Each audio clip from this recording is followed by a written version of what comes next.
नमस्कार दोस्तों, स्वागत है आपका हमारे channel world wide stories explain में। और जैसा कि आप जानते ही हैं कि मिर्ज़ापुर का सीज़न 2 आने वाला है 23 अक्टूबर को, तो मैंने सोचा कि क्यों ना सीज़न 1 की यादें आपके लिए ताज़ा करवा दें। और जिन दर्शकों ने ये लाजवाब सीरीज़ अभी तक नहीं देखी है, मैं उनसे गुजारिश करूँगी कि आप इसे ज़रूर देखें। और आई होप कि ये वीडियो देखने के बाद आपका इंटरेस्ट इसमें बनेगा और आप इसे ज़रूर प्राइम पे जाके देखेंगे। तो यहाँ बेसिकली 4 कहानियाँ अलग चलती हैं और वो किस तरह एक दूसरे के साथ मिंगल होती है, हम इस बारे में जानेंगे। तो पहली कहानी है हमारे आइकॉनिक कैरेक्टर अखंडानंद त्रिपाठी की, AKA किंग ऑफ मिर्ज़ापुर, हमारे कालीन भैया, जो कि मिर्ज़ापुर के एक बेताज बादशाह हैं, डॉन हैं, जिनके बहुत सारे इलीगल काम हैं, ख़ास तौर से अफ़ीम और कट्टों का व्यापार करते हैं। और कालीन का व्यापार वो इस सब को छुपाने के लिए, दिखावे के लिए करते हैं। कालीन भैया के घर में 4 लोग हैं, वो खुद, उनका बेटा मुन्ना त्रिपाठी, उनकी बीवी बीना त्रिपाठी जो कि उनकी दूसरी बीवी हैं क्योंकि उनकी पहली बीवी के देहांत हो गया है, और उनके पिताजी जिन्हें सब लोग प्यार से बाऊजी कहते हैं। इसके अलावा अखंडानंद त्रिपाठी के एक बहुत ही ज़्यादा वफ़ादार हैं मकबूल, और उनके सबसे बड़े दुश्मन हैं रतिशंकर शुक्ला, जो बहुत साल पहले बाऊजी और अखंडानंद त्रिपाठी के साथ ही ये धंधा किया करते थे। मगर जब बाऊजी ने मिर्ज़ापुर को उनके पुराने बाहुबली अजीत ठाकुर से हथियाया, तो उन्होंने नए बाहुबली की घोषणा की, जो की थे अखंडानंद त्रिपाठी और उनके बेटे मुन्ना त्रिपाठी।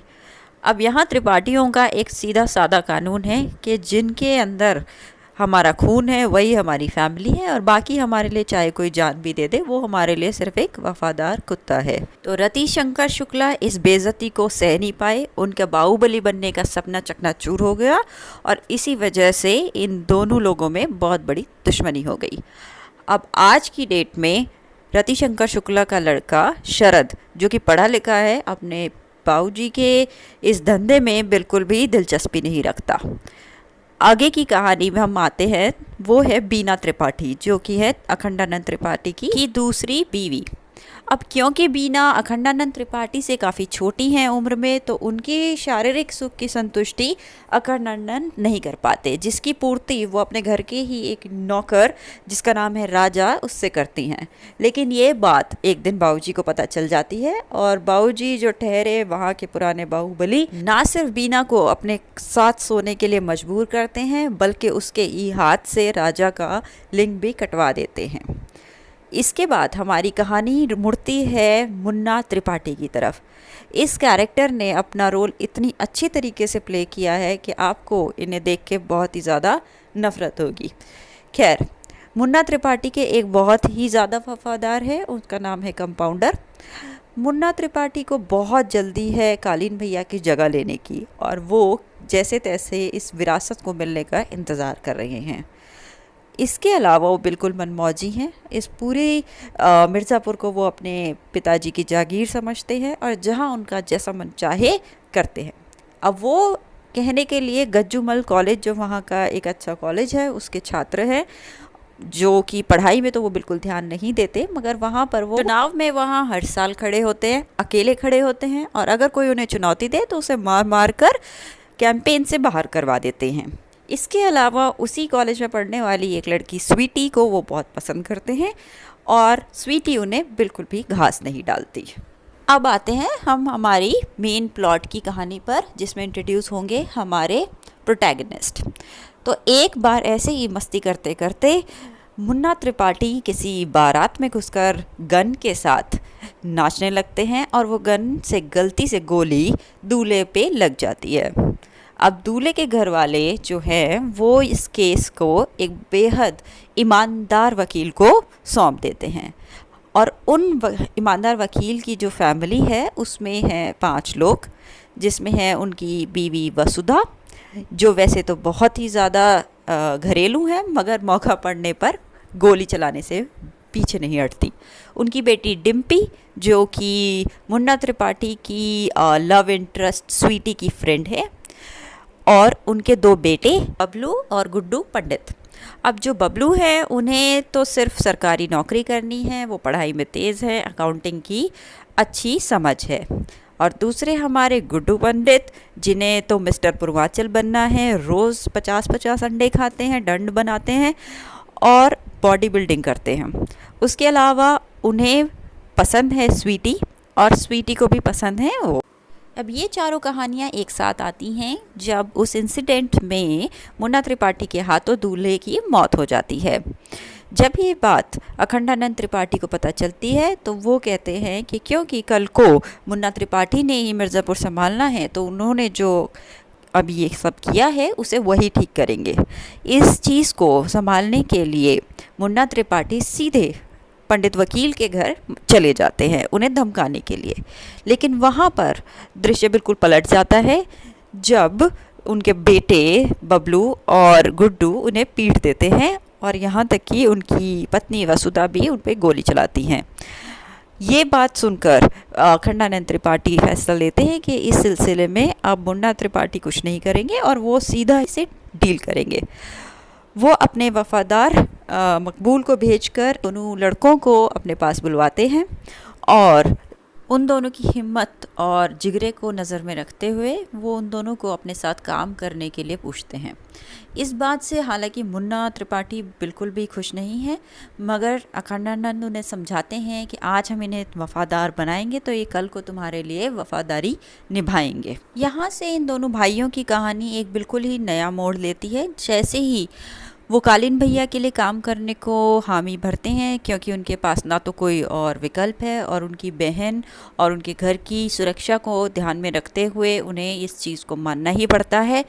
उन दोनों की ज़िंदगी बिल्कुल बदल जाती है। इस बात को लेकर उनके ईमानदार पिताजी से भी झड़प होती है और उनके पिताजी उन्हें घर से निकाल देते हैं।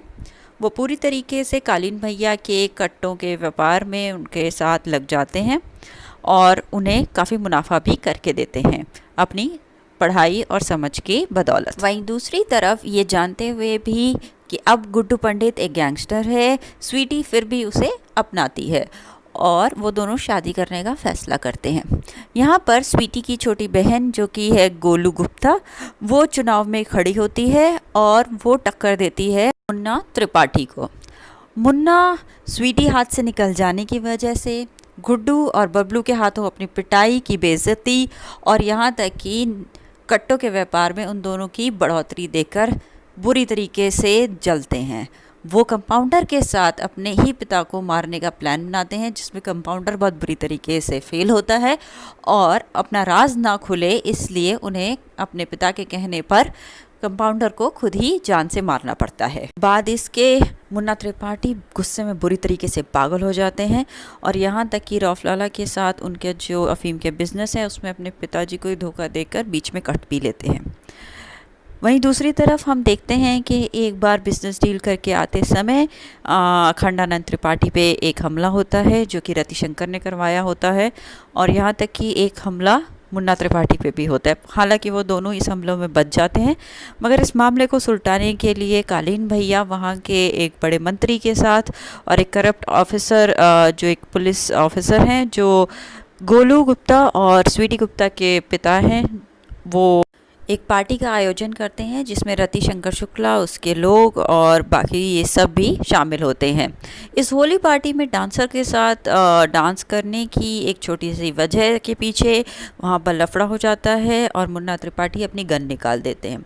हालांकि अखंडानंद बीच में आकर बीच बचाव करते हैं, मगर जो मंत्री है उसे अपनी बेइज्जती का एहसास होता है और वो रतिशंकर को इस बात के लिए मनाता है कि अगर कैंपेन के लिए वो पैसा दे दे तो वो उसे मिर्ज़ापुर दिलाने में मदद करेगा। रतिशंकर शुक्ला का बरसों पुराना सपना जाग उठता है और इसी के चलते वो गुड्डू और बबलू पंडित को उठवा लेता है और उन्हें अपने साथ जुड़ने के लिए मजबूर करता है। यहाँ बात हाथ से निकल जाती है और गुड्डू जो कि एस्ट्रॉइड्स के नशे में रहता है वो उस पर गोली चला देता है। ये बात जब अखंडानंद को पता चलती है तो इस बात पर उसे बहुत गुस्सा आता है कि उसके परमिशन के बिना कैसे उन्होंने उसके इतने बड़े दुश्मन पे वार किया। एक तरफ ये गलती और दूसरी तरफ गुड्डू और बबलू अभी तक अपने पिताजी को उस केस को वापस लेने के लिए मना नहीं पाए हैं और यहाँ तक कि वो उन्हें भी प्रेशराइज नहीं कर पाए हैं जो उस दूल्हे के घर वाले थे। अपनी बेइज्जती का बदला लेने के लिए और इन दोनों को सबक सिखाने के लिए इन दोनों की बहन डिम्पी को उठा लेते हैं। इस बात के बाद चीज़ें बहुत गहरा जाती हैं, इन दोनों के बीच में हाथापाई तक बात पहुंच जाती है। हालांकि अखंडानंद इस चीज़ को बीच बचाव करते हैं, मगर किसी तरह मुन्ना त्रिपाठी उन्हें ये विश्वास दिलाने में कामयाब हो जाते हैं कि उनके ऊपर जो जानलेवा हमला कंपाउंडर ने किया था उसके पीछे गुड्डू और बबलू पंडित का ही हाथ है।